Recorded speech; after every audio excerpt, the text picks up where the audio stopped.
The Jesuit ethos are summarized in 4: competence, commitment, conscience, and compassion. There are many. There are 10 Jesuit values, but we summarize them in four values. So we came to Siavonga to strengthen ourselves intellectually, morally, and spiritually.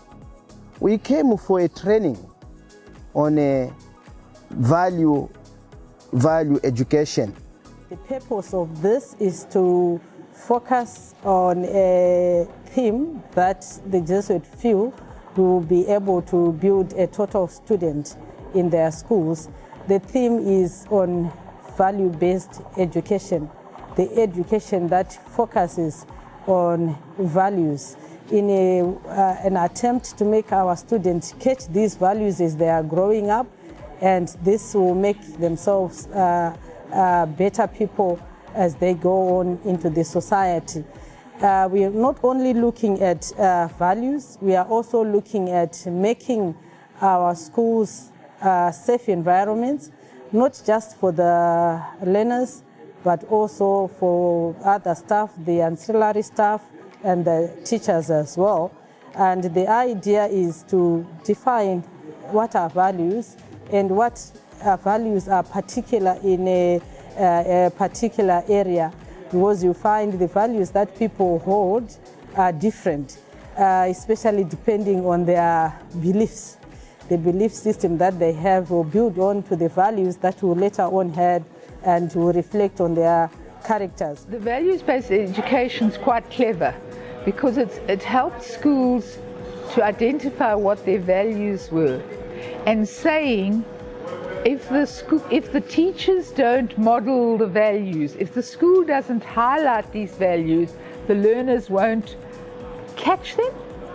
And so the values are almost like a foundation stone.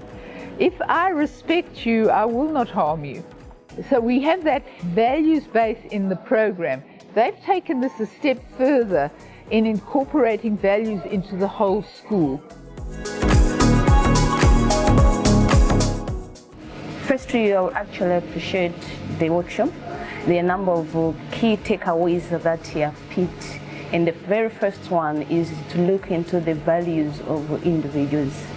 Previously, when you look at a person behaving a different way, you just focus on why is this person behaving like this. But through this particular workshop, I've been enlightened to say that the behaviors, they emulate from the values that someone holds.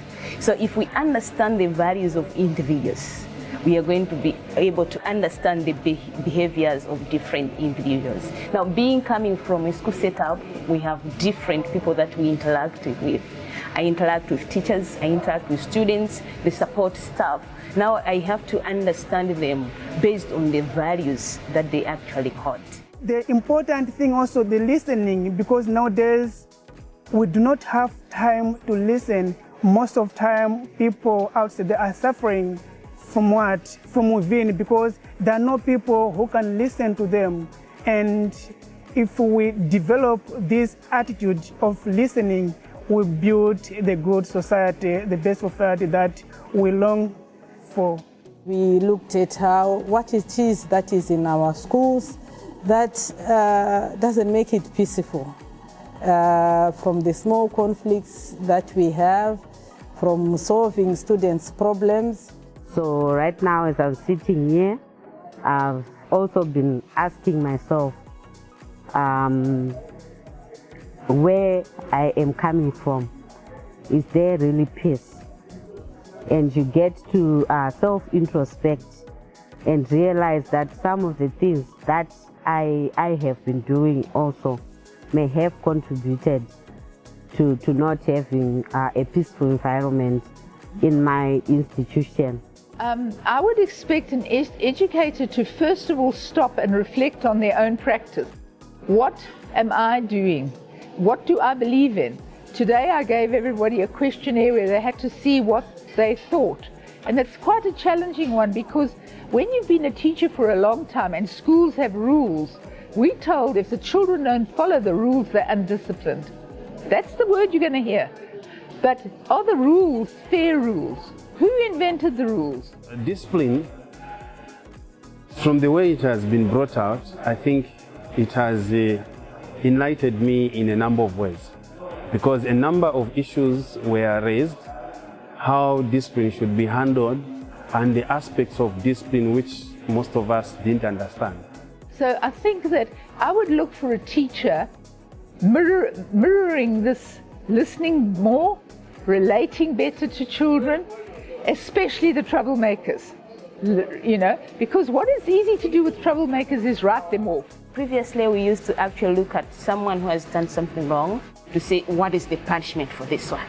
Whereas I'm moving out of this particular workshop, it's a thing of questioning, why is this person behaving like this? So the moment we understand each other in that particular way, we are able to form a person instead of actually just punishing a person for the sake of the person stopping doing whatever he was doing. But now we should help to reform that particular person by looking at the root of the cause of that particular behavior. The challenge that we are facing in our schools, and students are just focused in their rights, not duties, what also they can do. So we are trying to make sure that in a spirit of compassion, because we believe that one of the elements, one of the values of Jesuit education is compassion.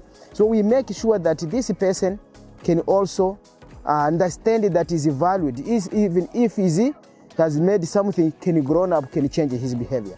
Because the times we have had we have had flying colors in terms of academics, but if we look at their behaviors, it's totally different, it's something else.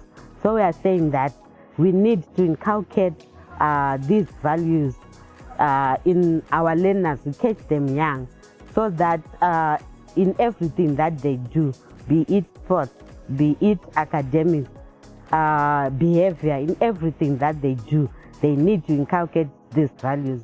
Of course, we say that values are not taught, they are caught. In this way, they are caught in the process of teaching them and showing them the good values that are there in the schools that are actually run by the Jesuits. It's a very critical workshop where we're doing critical thinking. It's not you come to a workshop where you are being given answers and solutions, but it's us who are going back into our groups, looking into our situations, analyzing and coming out with solutions, so to speak. This is what we have. What do you think? What do you suggest? Teachers are not very willing to change. That's part of the problem. But let's hope that when we do a bit of work like we're doing here, there's a mindset shift and we get somewhere. And it's incremental. It's not rocket science or aha moments. It's little bit and little bit. So this one is very important because it is going to help us maintain our students, help to build them as human beings and understand them that as human beings they go wrong, and then we have to help each other stand up again and do things right. So that is the first thing that I would like to implement in the school the moment we open the school. The first step is to have a type of a workshop with the teachers. Like I was saying, value-based education is to begin with you or me.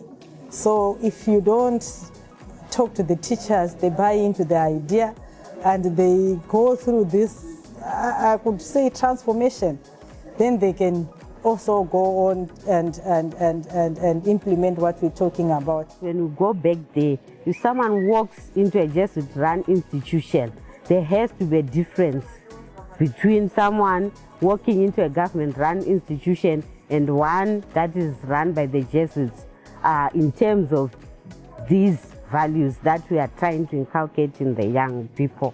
It's working with everybody in a whole school approach. It's not saying it's just the teacher or just the head teacher, it's everyone.